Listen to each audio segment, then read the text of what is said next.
Machielo ene ji makwan gi romo apar ne wito ngimagi masira makocha mar apaya gwendiko mago mag Kariandusi Gilgila epano endo maduong' mawuok Nakuru ka ochomo Nairobi.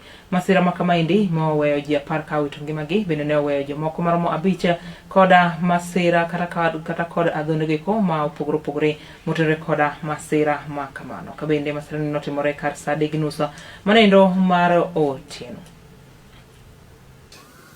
Ilitokea tatu around there ya usiku, na ilikuwa inahusisha matatu passenger matatu ambayo ilikuwa inabeba watu 14 pamoja na driver 14 na driver. Ilikuwa inatoka Naivasha.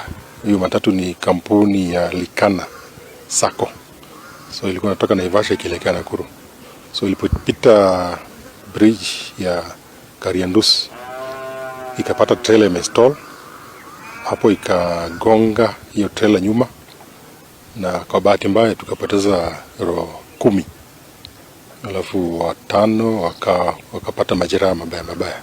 So hawa watu mili ya watu 10 pamoja na hawa waathiriwa wengine wakaletwe hapo sub county hospital hapa Gilgil.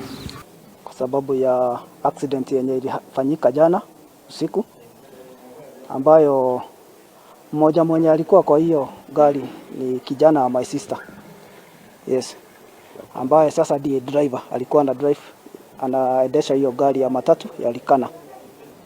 Mimi jambo la kwanza naweza sema jana usiku niliona kwa Facebook watu wameanza kupost ajali ambayo imefanyika ya gari ya Likana, na nilipojaribu kuzoom nione number plate ya hiyo gari sikuwa naiona vizuri. Juu nilikuwa nataka kupiga simu nyumbani nijulie ama niulizie ako wapi, juu najuanga ni driver hizo magari. Sasa sikuweza kutambua gari vizuri, lakini nijua ni Likana. Na asubuhi ndio nilipigiwa na ndugu yangu ambaye naye anafanya kazi kwa Likana office Nairobi. Sasa yeye